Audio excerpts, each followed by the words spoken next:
Hello friends. So in physics, till now we discussed about chapter number 12, electricity. Now I'm starting new chapter, that is chapter number 14, sources of energy. So it is a total theoretical chapter. Sources of energy की हम अगर बात करते हैं तो basically हमको इसमें पढ़ना है कि what are sources of energy, ठीक है ना, कैरेक्टरिस्टिक्स क्या हैं उसके, टाइप्स क्या हैं, ठीक है। टाइप्स में फर्स्ट टाइप अगर दो टाइप्स के होते हैं तो फर्स्ट टाइप क्या है और उसके अकॉर्डिंग एक्सप्लेनेशन क्या है, सेकंड टाइप क्या है, उसके एग्जांपल्स क्या है, उसका क्या यूज़ है, मोर और लेस इस तरीके के बारे में हमें पढ़ना है इस particular chapter. Clear? Now so in NCERT it is on page number 242, ठीक है, 242। और जो फर्स्ट टॉपिक है NCERT का, हम बेसिकली उसको डिस्कस करेंगे, हम इस पूरे चैप्टर को डिस्कस करेंगे NCERT के अकॉर्डिंग, ठीक है ना। NCERT के अकॉर्डिंग हम डिस्कस करेंगे तो NCERT में फर्स्ट सबसे पहली हेडिंग है what is a good source of energy, ठीक है ना। गुड सोर्स ऑफ एनर्जी, हम फर्स्ट स्टार्ट की बात करें तो what is good source of energy, ये क्वेश्चन आ सकता है। What is characteristics of good fuel, ठीक है ना।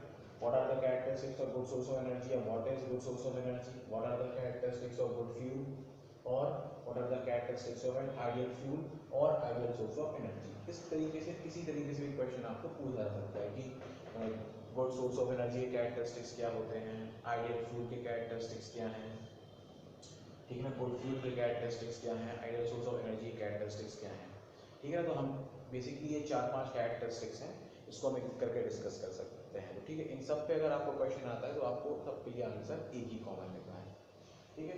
So the first topic is what is good source of energy, characteristics of good fuel, characteristics of ideal source of energy. So first is do large amount of work per unit mass or volume, do large amount of work per unit mass or volume. An ideal source of energy is that source of energy. The first one is it would do a large amount of work per unit mass or volume. एक ऐसा source of energy जो जिसका जो work done करने का process है per unit mass या volume में बहुत ज़्यादा, यानी सपोज अगर आपको पर यूनिट यानी कि भाई अगर आपको 1 यूनिट वॉल्यूम दिया जाता है या 1 यूनिट मास दिया जाता है तो उस 1 यूनिट मास या 1 यूनिट वॉल्यूम के रिगार्डिंग जो वर्क डन है, work done is basically we know that work done is stored in the form of energy. यानी वर्क डन का मतलब यहाँ पे क्या है कि पर यूनिट मास या पर यूनिट वॉल्यूम के रिस्पेक्ट में जो एनर्जी प्रोड्यूस हो रही है, पर यूनिट मास या पर यूनिट वॉल्यूम के रिस्पेक्ट में जो एनर्जी प्रोड्यूस हो रही है वो एनर्जी काफ़ी ज़्यादा है, ठीक है ना।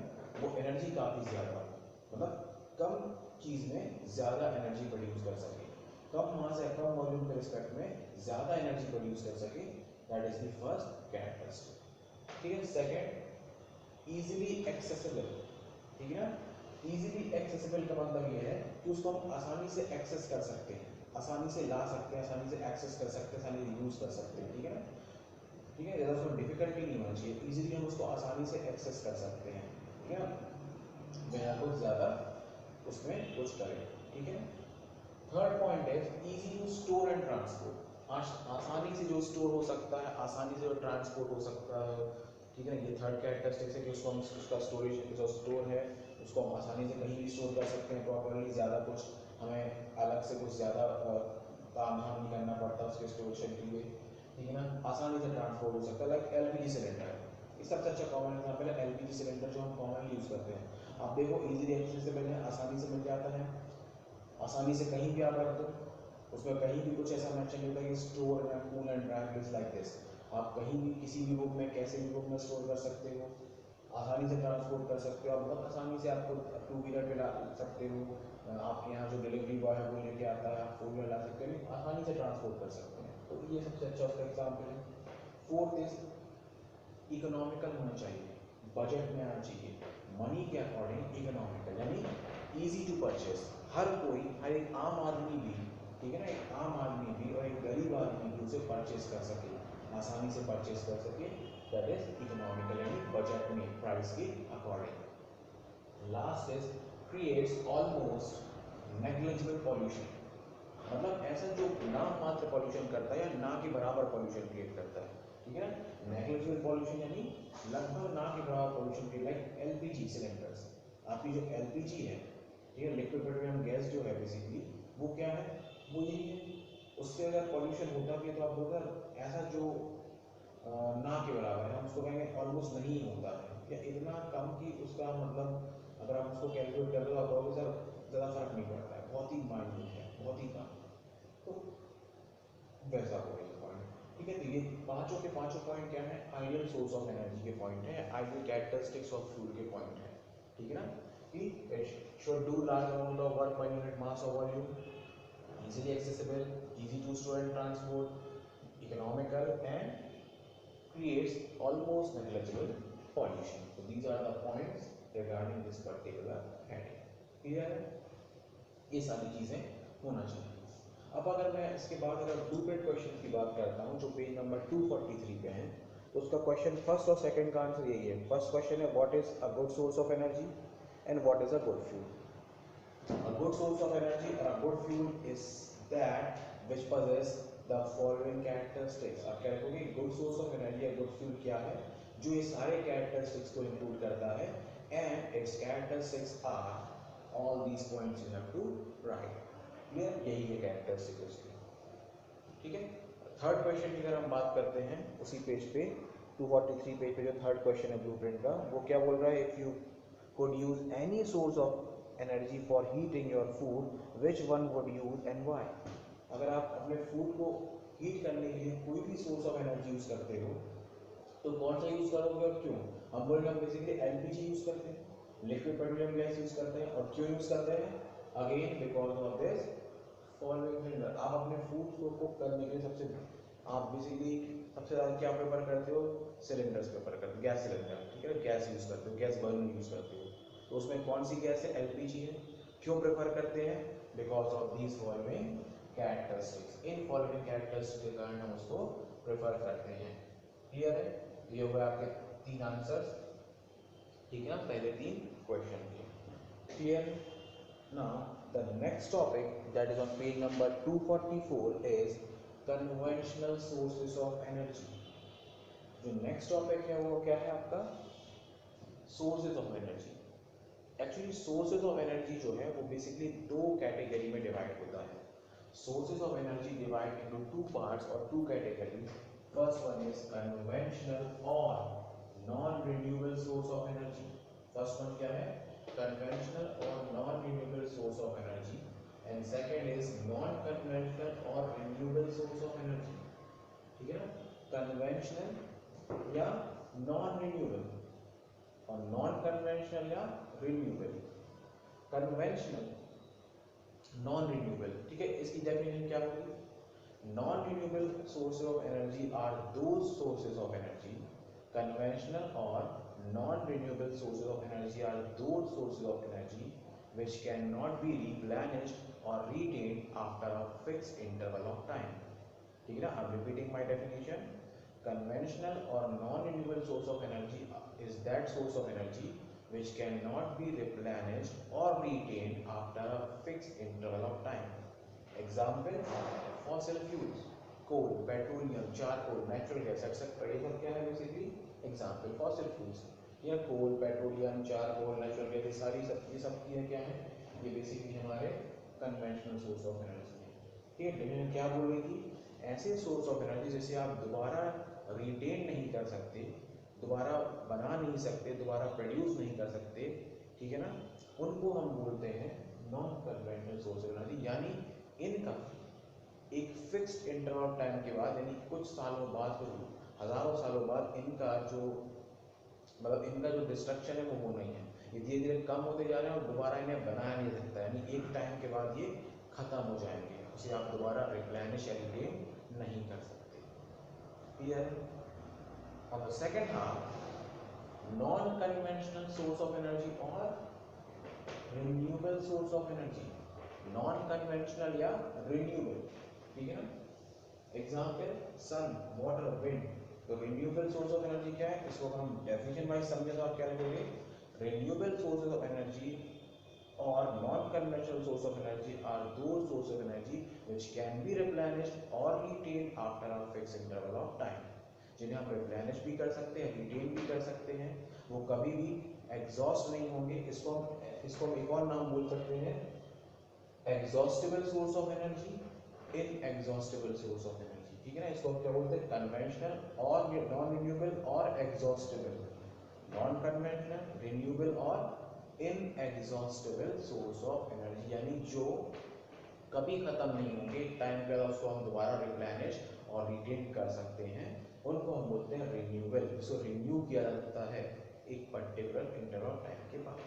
Example like sun, wind, water, all these are example of renewable sources of energy. Clear है। अब हमें फर्स्ट जो पढ़ना है, इसमें फर्स्ट हमको पढ़ना है कन्वेंशनल या non renewable source of energy के रिगार्डिंग, ठीक है ना। उसमें सबसे जो पहला टॉपिक आता है वो है आपका थर्मल पावर प्लांट्स, ठीक है ना।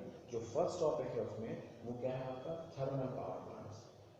थर्मल पावर प्लांट्स की अगर हम बात करते हैं तो आप बहुत से आगे, thermal power plants is basically used for electricity generation and transmission on a commercial scale, ठीक है ना। थर्मल पावर प्लांट्स क्या होते हैं, जितने भी हम अगर आपके जितने भी सोर्सेस हैं इलेक्ट्रिसिटी प्रोडक्शन के, उनमें से जो थर्मल पावर प्लांट है वो बेसिकली हम यूज करते हैं इलेक्ट्रिसिटी बनाने में, साथ ही साथ कमर्शियल स्केल पे, यानी बिजनेस पॉइंट ऑफ व्यू। आप जितना भी डिस्ट्रीब्यूशन देख रहे हो, जितनी भी बिजली बन रही है, प्रोड्यूस हो रही है और सप्लाई हो रही है, वो कहाँ से हो रही है, because of this thermal power plant, ठीक है ना। थर्मल पावर प्लांट जो है वो बेसिकली डिफरेंट उनके यूनिट्स होते हैं, अलग अलग मेगावाट के यूनिट्स होते हैं, वो मेगावाट में बिजली बनाते हैं, ठीक है ना। और वो फिर कमर्शियली बेसिकली कंपनीज को दी जाती है ताकि वो फर्दर सप्लाई कर सकें, ठीक है ना। थर्मल पावर प्लांट का बहुत ही ह्यूज सेटअप होता है, ठीक है ना। इसमें जो हम इलेक्ट्रिसिटी प्रोड्यूस करते हैं वो दो तरीके से करते हैं, आइदर बाय कोल फायरिंग और बाय स्टीम फायरिंग, ठीक है ना। इसमें जो हम बिजली बनाते हैं वो दो तरीके से बनाते हैं, आइदर बाय स्टीम फायरिंग और coal firing. Now what is steam and coal firing, ठीक है। बेसिकली इसका मतलब ये है कि इनमें जो इलेक्ट्रिसिटी प्रोड्यूस की जाती है वो दो तरीके से की जाती है, वाटर या स्टीम की हेल्प से और सेकेंड कोल की हेल्प से। होता क्या है, इनका बहुत बड़ा सेटअप होता है, ठीक है ना। बहुत बड़े बड़े सेटअप्स होते हैं, ठीक है ना। बहुत बड़ा बॉयलर होता है, और उस बॉयलर में क्या होता है, बेसिकली बहुत सारे डिफरेंट इक्विपमेंट्स होते हैं, लाइक मोटर बॉल्स होती हैं, कंट्रोल बॉल्स होते हैं, एक्यूमुलेटर्स होते हैं, ऐसी बहुत सारी डिवाइसेस होती हैं, और ठीक है ना, जिसको हम डिजिटली भी ऑपरेट कर सकते हैं और मैनुअली भी ऑपरेट कर सकते हैं। डिजिटली क्या होता है, सिस्टम से हम कमांड देते हैं, सपोज हमने कमांड दी कि ये कंट्रोल बॉल ओपन हो जाए तो वो ओपन हो जाएगी, क्लोज हो जाए तो वो क्लोज आएगी, और मैनुअली भी आप जाके उसको ओपन और क्लोज कर सकते हैं। हर प्लांट में ये होता है, ठीक है। तो यहाँ बड़े बड़े बॉयलर्स होते हैं, और बॉयलर में बेसिकली हम स्टीम फायरिंग करते हैं, यानी स्टीम के थ्रू इलेक्ट्रिसिटी प्रोड्यूस करते हैं, और साथ ही साथ कोल के थ्रू भी इलेक्ट्रिसिटी प्रोड्यूस करते हैं, और वो जब इलेक्ट्रिसिटी प्रोड्यूस होती है तो उसको हम बेसिकली कमर्शियली सप्लाई करते हैं कंपनीज को, ठीक है। तो इस तरीके से बेसिकली इलेक्ट्रिसिटी प्रोड्यूस होती है by thermal power plant. Second is hydropower plants. Again, hydropower plant is also used for electricity generation and transmission, but in limited areas or for a particular area.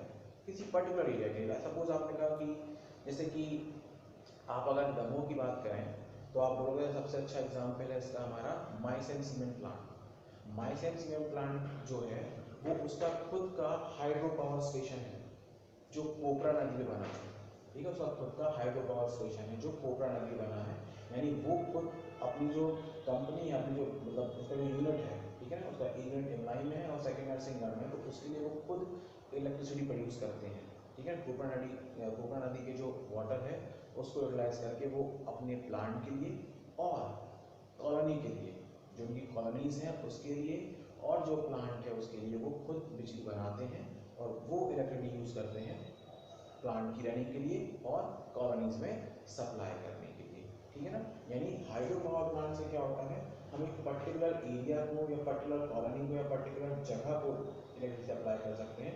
Commercially इसको हम use नहीं कर सकते बहुत ज़्यादा, क्योंकि इससे जो इलेक्ट्रिसिटी प्रोड्यूस होती है वो बहुत ज़्यादा नहीं हो सकती, ठीक है ना, बहुत ज़्यादा नहीं हो सकती, इसलिए हम उसको बहुत ज़्यादा कमर्शियली यूज़ नहीं कर सकते। एक पर्टिकुलर जगह या एरिया, कॉलोनी, लोकेशन के लिए हम उसको यूज़ कर सकते हैं, ठीक है ना। इसका अगर प्रोसीजर देखें तो ये बहुत सिंपल प्रोसीजर काम करता है, ठीक है ना। इसमें हम बेसिकली बड़े बड़े रिजर्वियर बनाते हैं, रिजर्वियर मतलब जहाँ पे वाटर स्टोर होता है, ठीक है ना। अब रिजर्वियर बना लेते हैं, वहाँ पे बहुत सारा वाटर जो है वो स्टोर हो जाता है, उससे फिर हम बड़े बड़े कैनाल्स बिल्डअप करते हैं, ठीक है ना। कैनाल्स यानी बेसिकली रूट बिल्डअप करते हैं जहाँ से वाटर आता है, और उस वाटर के फ्लो को आप कंट्रोल कर सकते हो टैप से। बड़े बड़े टैप होते हैं जो वाटर के फ्लो को कंट्रोल करते हैं। ये जो वाटर का फ्लो है ये जाके कहाँ पे पड़ता है, टरबाइन पे, ठीक है ना। ये जो है वो टरबाइन लगी होती है। तो वाटर का फ्लो क्या करता है, जैसे जैसे वाटर का प्रेशर आप बढ़ाते हो, आपने रिजर्वियर में पानी स्टोर है, अब धीरे धीरे आप वॉल्व खोलोगे तो वाटर का फ्लो बढ़ेगा, और खोलोगे तो और बढ़ेगा। जैसे ही वो पानी फोर्स के साथ टरबाइन पे पड़ता है तो टरबाइन धीरे धीरे घूमना स्टार्ट करती है, टरबाइन धीरे धीरे रोटेट होना स्टार्ट करती है, और उससे आप तुरंत कनेक्ट करते हो क्या, उससे हम बेसिकली पूरा हमारा डिजिटल मीटर कनेक्ट होता है, उससे हमारा वोल्ट मीटर कनेक्ट होता है, उससे हमारा एमीटर कनेक्ट होता है। और जैसे जैसे टरबाइन रोटेट करती है, ठीक है, टरबाइन का रोटेशन का डिपेंड करता है कि वो कितने आरपीएम पे रोटेट करती है, राउंड्स पर मिनट क्या है उसके, या रेवोल्यूशंस पर मिनट क्या है, ठीक है। तो टरबाइन धीरे धीरे रोटेट होना स्टार्ट होती है और वोल्टेज की स्केल जो है वो धीरे धीरे बढ़ना स्टार्ट होती है, ठीक है ना।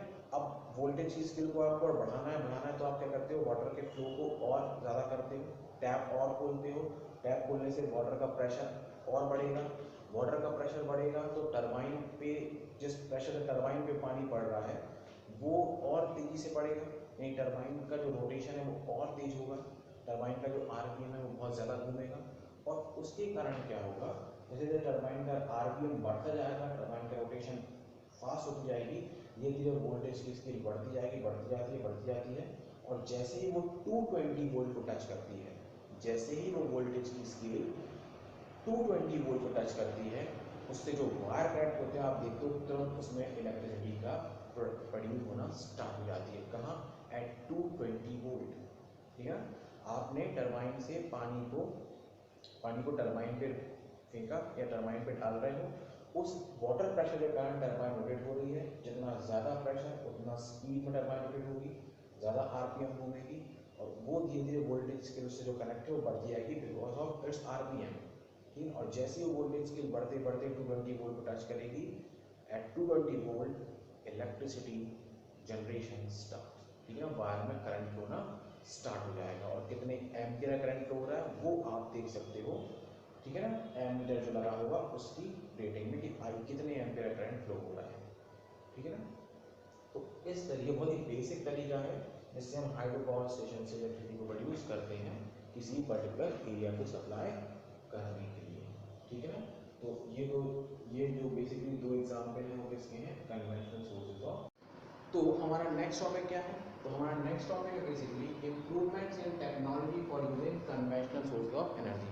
हमारा सेकंड टॉपिक क्या है, improvements in technology for using conventional sources of energy, ठीक है। अब अगर हम बोले तो सबसे पहले हमारा क्या आता है, इसमें हमें दो चीज़ें पढ़ना है, दो चीज़ें क्या पढ़ना है, बायोमास पढ़ना है and second is wind energy. First one हमको बायोमास पढ़ना है और सेकंड हमको विंड एनर्जी पढ़ना है, क्लियर। बायोमास की बात करते हैं, तो बायोमास क्या है, आप बोलो biomass is basically biogas plant. Biomass क्या है, basically related to biogas plant, यानी बायोगैस क्या है, कैसे फंक्शनिंग करती है, ठीक है ना, उसका प्रोसीजर क्या है, किस तरीके से काम करती है, और साथ ही साथ उसके क्या क्या एडवांटेजेस और यूजेस हैं that we have to see in this particular biomass और बायोगैस प्लांट, ठीक है। सेकेंड क्या है, बायोगैस कंपोनेंट्स। अगर मैं बायोगैस कंपोनेंट्स की बात करूँ तो आप बोलोगे रेसिड्यू, क्या क्या है biogas component, residue of harvesting crops, ठीक है ना, जो भी हम क्रॉप्स हार्वेस्ट करते हैं, जैसे आप बोलोगे सर व्हीट की हार्वेस्टिंग होती है, राइस की हार्वेस्टिंग होती है, ग्राम की हार्वेस्टिंग होती है, और भी जितने पल्सेस हैं उनकी हार्वेस्टिंग होती है। तो हार्वेस्ट करने के बाद जो रॉ पार्ट बच जाता है जिसको आप भूसा बोलते हो बेसिकली, ठीक है ना, बेसिक लैंग्वेज में, वो चीज़ चाहिए पड़ती है। वेजिटेबल वेस्ट, जितने भी सब्जियों के वेस्ट हैं, सड़ी गली सब्जियां हैं, वेस्ट पार्ट है, वो हम यूटिलाइज करते हैं। सीवेज, ठीक है ना, are decomposed in the absence of oxygen to give biogas. इसको हम डिकम्पोज करते हैं, ठीक है ना, इसको हम बेसिकली डिकम्पोज करते हैं एब्सेंस ऑफ ऑक्सीजन में, ताकि हमको क्या मिल सके, बायोगैस मिल सके। आप जानते हो कि भैया ये बेसिकली जितने भी ये सब चीज़ें, तो हम क्या करते हैं, बड़े बड़े लैंड में बड़े बड़े गड्ढे करते हैं, इसको हम बोलते हैं कंपोस्ट पिट। हम क्या बनाते हैं, कंपोस्ट पिट बनाते हैं। तो वहाँ जितना भी वेस्ट प्रोडक्ट है, वेस्ट मटेरियल है in the form of sewage, vegetable waste, residue of harvesting crop, उसको इकट्ठा करते हैं और उसको सील्ड कर देते हैं, कवर कर देते हैं, ताकि उसमें ऑक्सीजन का इन्वॉल्वमेंट ना हो पाए, ठीक है ना, इन द एब्सेंस ऑफ ऑक्सीजन। क्यों? बिकॉज वहाँ पे एनारोबिक रेस्पिरेशन होना ज़रूरी है, वहाँ पे एनारोबिक रेस्पिरेशन का होना ज़रूरी है, ठीक है। Respiration that takes place in the absence of oxygen is known as anaerobic respiration. तो वहाँ पे एनारोबिक रेस्पिरेशन या एनारोबिक माइक्रो ऑर्गेनिजम्स काम करते हैं, जो ऑक्सीजन के एब्सेंस में काम करते हैं। वो क्या करते हैं, वो बेसिकली जितने भी कॉम्प्लेक्स सब्सटेंसेस होते हैं उसको ब्रेक डाउन करते हैं सिंपलर सब्सटेंसेस में। जितने भी कॉम्प्लेक्स सब्सटेंसेस होते हैं उसको ब्रेक डाउन करते हैं सिंपलर सब्सटेंसेस में, ठीक है ना, ताकि बेसिकली उससे जो गैस रिलीज हो सकती है दैट इज बायोगैस, ठीक है ना। आप जानते हैं, जैसे आप घर में फॉर एग्जांपल मैन्यूर बनाते हो, तो आप क्या करते हो, जितना भी सब्जी फल, जितनी भी सड़ गई चीज़ें हैं या जितना भी कचरा है, उसको आप क्या, फूल पत्तियाँ हैं, आप क्या करते हो, एक बेसिकली प्लास्टिक के कंटेनर में रख देते हो, ठीक है ना, और उसको काफ़ी दिनों तक बंद करके रखते हो। बंद क्यों करते हो? ताकि उसमें ऑक्सीजन ना जा पाए। ऑक्सीजन नहीं जा पाएगी तो क्या होगा, एनारोबिक रेस्पिरेशन होगा, यानी कॉम्प्लेक्स सब्सटेंसेस ब्रेक होंगे सिंपलर सब्सटेंसेस में, ठीक है। तो ये चीज़ करते हो आप, और उसके बाद आप कुछ दिनों बाद उसको निकाल के देखते हो तो बेसिकली बहुत बारीक पाउडर जैसा बन जाता है, मिट्टी जैसा बन जाता है, ताकि वो ये क्या इंडिकेट करता है कि वो क्या है, बेसिकली वो आपका एक्सेलेंट मैन्योर है, जो प्लांट्स की ग्रोथ के लिए बहुत हेल्पफुल है, ठीक है ना। आप उसमें बहुत बार अर्थवॉर्म भी डाल देते हो, बिकॉज अर्थवॉर्म क्या है, बेसिकली वो माइक्रो ऑर्गेनिजम्स हैं जो बेसिकली एब्सेंस ऑफ ऑक्सीजन में काम करते हैं। Its basic function is to break down complex substances into very very fine simpler substances. Clear? So this is basically the components of biogas plant. Now come to its working part. Working में जो मैंने क्या रखा, page number 247, ठीक है ना, उस पे 247 पेज अगर आप देखोगे एनसीईआरटी का, तो उसके फर्स्ट पैराग्राफ जो है वो पूरा आपको लिखना है, because it's first paragraph is full working along with diagram, ठीक है ना। तो आप क्या लिखोगे, सबसे पहले हेडिंग डालोगे ये सब, इसके बाद डालोगे working and label diagram, so you have to dot diagram also and right full it's working. Clear? अब अगर अपन इसकी बात करते हैं इसमें, तो ठीक है ना, अब वर्किंग क्या है इसकी, तो वर्किंग के लिए अगर मैं बात करूं तो आप बोलोगे वर्किंग की अगर हम बेसिकली बात करें तो इसमें सबसे पहले क्या करते हैं, हम एक मिक्सचर लेते हैं जिसको हम स्लरी बोलते हैं, स्लरी यानी जिसको हिंदी में कहें घोल, ठीक है ना। तो स्लरी लेते हैं, स्लरी बनाते हैं क्या है कि काऊ डंग की एज वेल एज वाटर, हम वाटर और काऊ डंग, गोबर की और वाटर की मिक्स करके एक स्लरी बनाते हैं, और बेसिकली उसको कहाँ डालते हैं, उसको हम बेसिकली डाइजेस्टर में डालते हैं। आप प्लांट देखोगे तो उसमें बताया था कि बीच में एक सील्ड चैम्बर, बेसिकली एक डोम टाइप का चैम्बर होता है पूरा, उसकी अगर वर्किंग की बात करें तो एक डोम शेप का चैम्बर होता है जिसके बीच में डाइजेस्टर होता है। डाइजेस्टर में क्या करते हैं हम, basically slurry of cow Dang and water डालते हैं, और उसको वो एक सील्ड चैम्बर है, सील्ड चैम्बर है यानी बेसिकली वहाँ पे ऑक्सीजन नहीं जा सकती, या जो भी हमें काम करना है in the absence of oxygen करना है, वही बेसिकली रीज़न यही है कि because where there are anaerobic micro organisms are there which works on the absence of oxygen, and its basic working is to break down complex substances into simpler substances, fine particles, ठीक है। उसके बाद ऐसा करने से क्या होता है, गैसेस रिलीज होती हैं, उसके ऐसा करने से क्या होता है, गैसेस रिलीज होती हैं, जिसको आप बोलते हो बेसिकली 4 टाइप की गैस रिलीज होती हैं, that is methane, carbon dioxide, hydrogen and hydrogen sulphide. Methane, carbon dioxide, hydrogen and last is hydrogen sulphide. ये 4 बायोगैस रिलीज होती हैं, बायोगैस के पार्ट्स हैं, 4 गैस रिलीज होती हैं, और इसके ऊपर बेसिकली एक गैस टैंक होता है, ठीक है। तो ये सारी जो गैस हैं वो जाके गैस टैंक में स्टोर हो जाती हैं, और फर्दर वहाँ से पाइप्स लगे होते हैं जो बेसिकली इस गैसेस को क्या करते हैं, ड्रॉ कर लेते हैं, और जैसे जिसकी यूटिलाइजेशन है वहाँ पे ले जाते हैं। तो बेसिकली ये पूरी वर्किंग है इसकी, बायोगैस की। तो आपको ये पूरी वर्किंग लिखना है, जो मैंने बोला बस इसी चीज़ को उन्होंने पूरा एक्सप्लेन किया है प्रॉपरली, तो that you have to write along with diagram. Diagram में आपको सब कुछ digester, gas tank, pipes, outlet, dome shape structure सब कुछ बना मिलेगा बुक में, पेज नंबर 247, ठीक है ना, जस्ट टॉप पे फर्स्ट पैराग्राफ के बाजू में सब कुछ है। नाउ नेक्स्ट इज यूजेस और एडवांटेजेस ऑफ बायोगैस।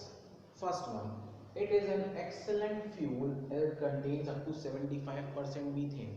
अभी हमने 4 गैसेस की बात करी है, methane, carbon dioxide, hydrogen and last is hydrogen sulphide. इन चारों में से मीथेन का परसेंटेज जो है वो कितना है, 75%। इन चारों में से जो मीथेन का परसेंटेज है वो है 75%, यानी इतनी ज़्यादा मीथेन है, और जितना ज़्यादा मीथेन का परसेंटेज होगा उसकी बर्निंग कैपेसिटी उतनी ज़्यादा होगी और वो एक एक्सेलेंट फ्यूल बनेगी, ठीक है ना, वही चीज़ है, ठीक है ना, जितना ज़्यादा मीथेन का परसेंटेज उतना ज़्यादा फ्यूल की जो बर्निंग है वो प्रॉपर हो पाएगी, यानी पूरा प्रॉपर बर्न होगा फ्यूल, ठीक है ना। जब प्रॉपर बर्न होता है फ्यूल तो स्मोक नहीं निकलती है, ना के बराबर निकलती है, ठीक है ना, जिसको हम बोलते हैं प्रॉपर कंबशन या कंप्लीट कंबशन। क्योंकि जब प्रॉपर कंबशन और कंप्लीट कंबशन होगा तब जाके हम बोलते हैं कि स्मोक रिलीज नहीं होता है ज़्यादा। स्मोक ज़्यादा रिलीज कब होता है, जब इनकम्प्लीट कंबशन होता है, ठीक है।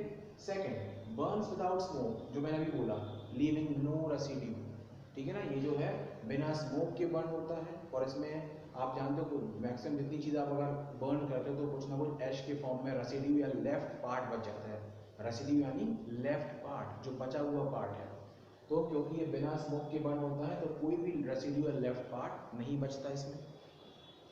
थर्ड है हाई हीटिंग कैपेसिटी, ठीक है ना, हाई हीटिंग कैपेसिटी बहुत ज़रूरी है, यानी कम से कम गैस यूटिलाइज करके हम ज़्यादा हीट प्रोड्यूस कर सकते हैं। जितनी ज़्यादा हीट प्रोड्यूस करोगे उतनी चीज़ें जल्दी गर्म होगी और कम गैस खर्च होगी, ठीक है ना। तो हम बहुत ज़रूरी है कि एक्सीलेंट फ्यूल को ये चीज़ बहुत ज़रूरी है कि उसकी हीटिंग कैपेसिटी बहुत ज़्यादा होना चाहिए।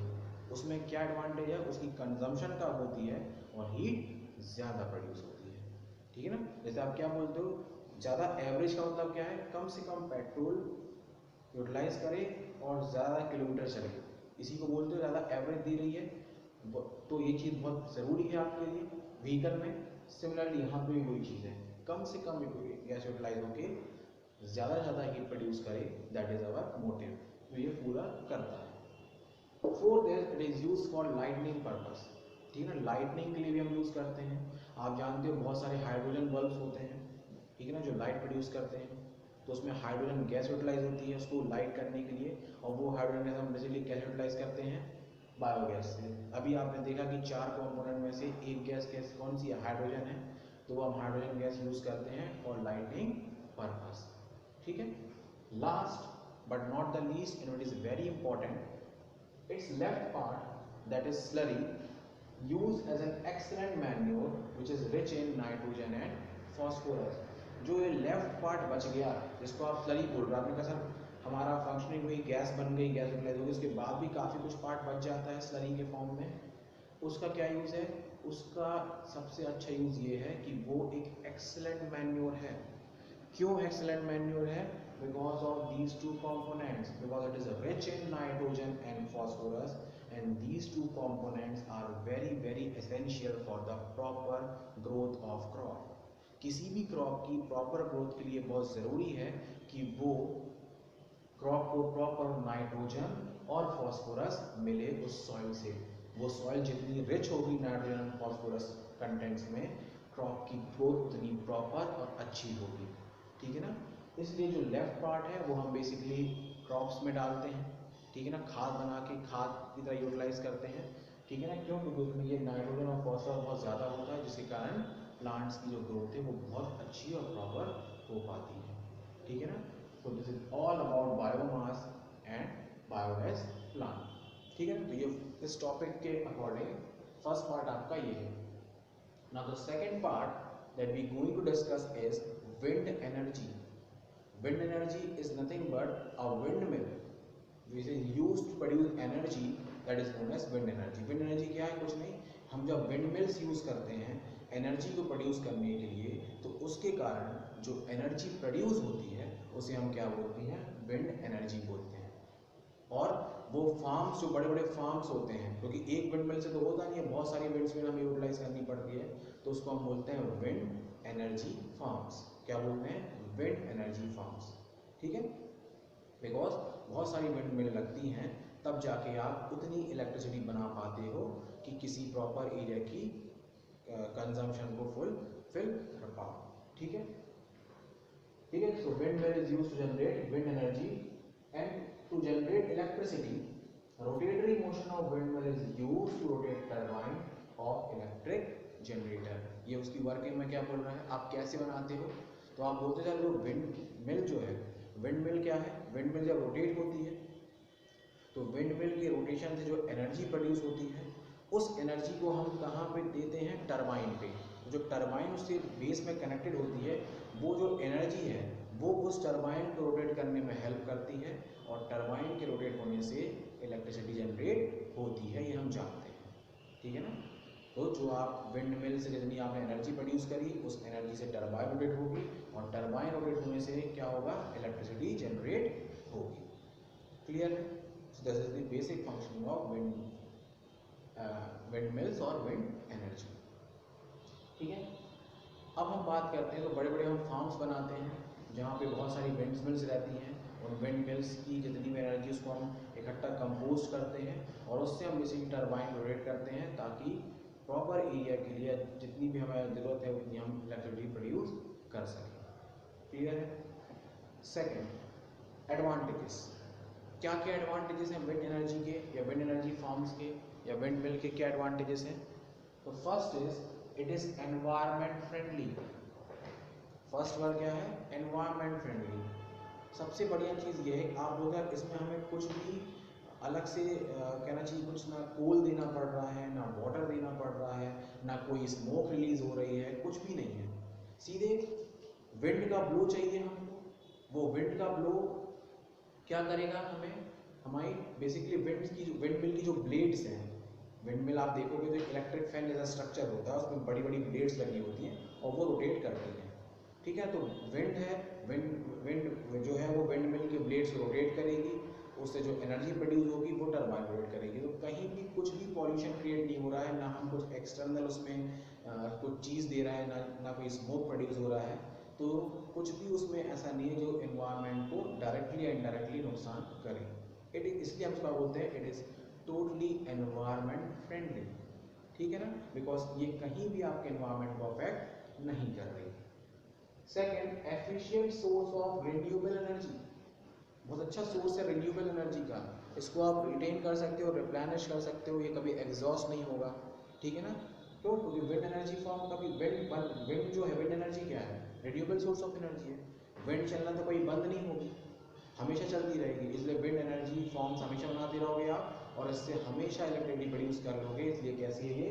Renewable source of energy, because it directly depends on wind, और wind is a renewable source of energy.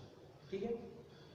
Third है, requires no recurring expenses for electricity production. कोई अलग से एक्सपेंसेस नहीं चाहिए इलेक्ट्रिसिटी प्रोडक्शन के।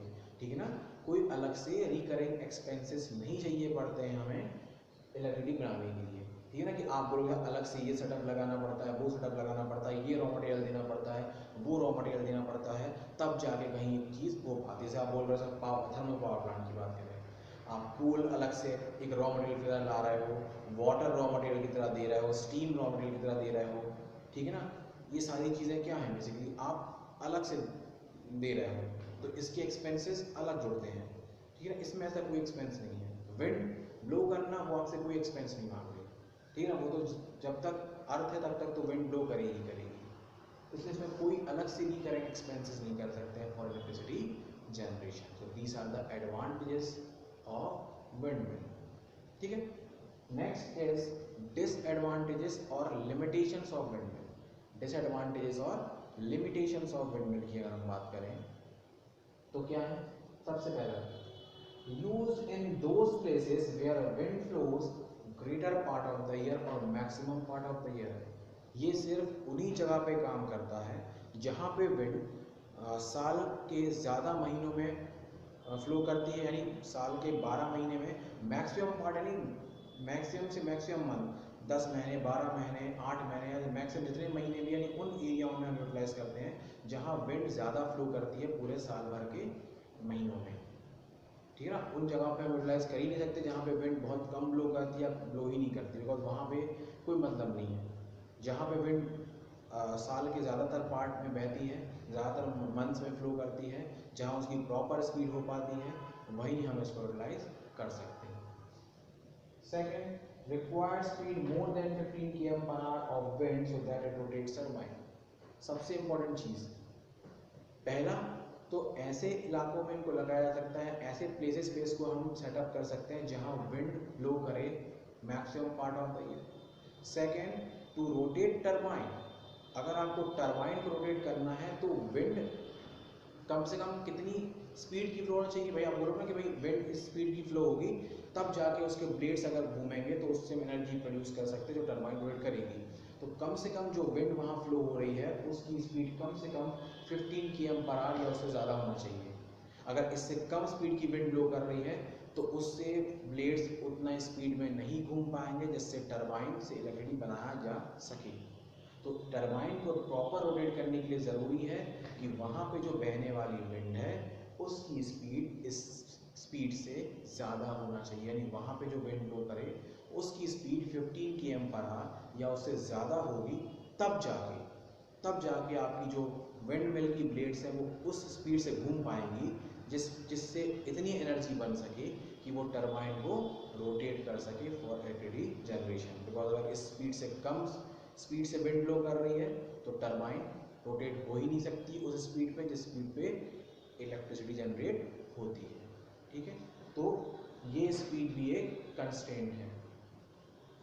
Third, required very large area of land, बहुत ज़्यादा एरिया ऑफ लैंड, कई एकर्स ऑफ लैंड लग जाते हैं।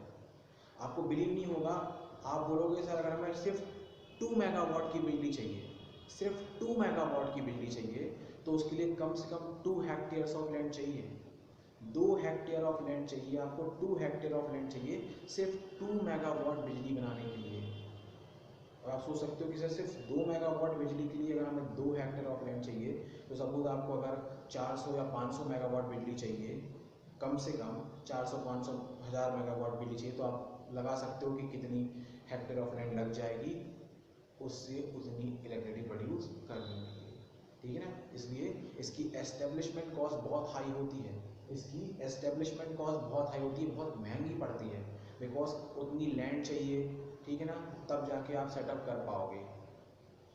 And last is maintenance cost is very high, इसकी जो मेंटेनेंस कॉस्ट है वो भी बहुत ज़्यादा होती है, इसकी जो मेंटेनेंस कॉस्ट है वो भी ज़्यादा होती है, because it is directly expose to nature, ये डायरेक्टली एक्सपोज है नेचर में। कैसे, आप बोलोगे सर इसमें कुछ कवरिंग तो होती नहीं है, नेचर में खुली है, ठीक है, सन से हीट भी पड़ रही है, लाइट भी पड़ रही है, ठीक है ना, धूल भी जम रही है, पानी भी लग रहा है, ठीक है ना, तो सारी चीज़ें जो है एक्सपोज है डायरेक्टली एनवायरनमेंट में, और क्योंकि डायरेक्टली एक्सपोज है एनवायरनमेंट में इसलिए आप क्या बोलोगे कि यहाँ पे उसकी मेंटेनेंस कॉस्ट भी बहुत ज़्यादा होगी, ठीक है ना, बिकॉज डायरेक्टली एक्सपोज होने के कारण it is directly expose to sun, light, heat, ठीक है ना, वाटर। तो बेसिकली इसको मेंटेन करने के लिए, इन सब चीज़ों से बचाने के लिए भी मेंटेनेंस कॉस्ट ज़्यादा लगती है, ठीक है ना, इसलिए इसकी मेंटेनेंस कॉस्ट भी बहुत ज़्यादा होती है, ठीक है। इसलिए हम विंड एनर्जी को वहाँ यूटिलाइज करते हैं जहाँ हमें स्पेसिफिक और लिमिटेड एरिया में इलेक्ट्रिसिटी सप्लाई करनी होती है, ठीक है ना। इसको अगेन हम कमर्शलाइज नहीं कर सकते, बिकॉज कमर्शलाइज करना चाहेंगे तो ये हर जगह लग नहीं सकता। क्यों, बिकॉज ये लिमिटेशन सबसे बड़ी है इसके लिए, हर जगह एस्टेब्लिशमेंट नहीं हो सकती, उन्हीं जगहों पे लगेगी जहाँ पे ये कंडीशन फुलफिल होती है, और उससे आप लिमिटेड ही इलेक्ट्रिसिटी बना सकते हो, because it's maintenance cost is very very high. This is all about wind energy, it's advantage, it's limitations, ठीक है ना। फिर हम बात करते हैं नेक्स्ट ब्लूप्रिंट क्वेश्चंस की। अगर हम बात करें, आप देखोगे जस्ट पेज नंबर 248 पे after this topic blueprint questions हैं, ठीक है ना। ब्लूप्रिंट क्वेश्चंस की बात करें तो पहला है what are the disadvantages of fossil fuels. क्या क्या डिसएडवांटेजेस हैं फॉसिल फ्यूल के, हम डिस्कस कर चुके हैं। जितने भी फॉसिल फ्यूल्स हैं, कोल है, पेट्रोलियम है, नेचुरल गैस है, क्या डिसएडवांटेज है, क्योंकि सबसे बड़ा डिसएडवांटेज क्या है, इट कैन बी एग्जॉस्टेड, ठीक है ना, after a fixed interval of time, it can not be replenish और retain after a defined period of time. ये एग्जॉस्ट हो जाएगा, खत्म हो जाएगा, एक सर्टेन पीरियड ऑफ टाइम के बाद हम इसको दोबारा बना नहीं सकते। ये सबसे बड़ा लिमिटेशन है फॉसिल फ्यूल के साथ, ठीक है ना।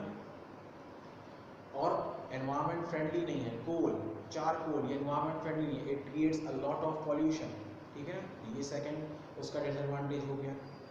सेकंड है why we are looking at alternate sources of energy.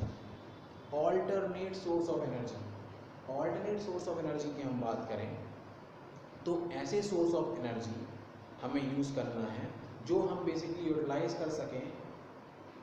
मतलब ऑल्टरनेट मतलब होता है कि इसके अलावा ये चीज़ें भी हमारे पास होना चाहिए जिससे हम फर्दर इलेक्ट्रिसिटी जनरेट कर सकते हैं, ठीक है ना। तो ऑल्टरनेट सोर्स, जैसे आपने कहा sir thermal power plant basically हम यूटिलाइज करते हैं, और थर्मल पावर प्लांट से जितनी भी इलेक्ट्रिसिटी बनती है उसे हम कमर्शलाइज करते हैं, यानी उसके कारण जो इलेक्ट्रिसिटी प्रोड्यूस होती है उसको हम बेसिकली यूटिलाइज करते हैं सब जगह ट्रांसमिशन करने के लिए।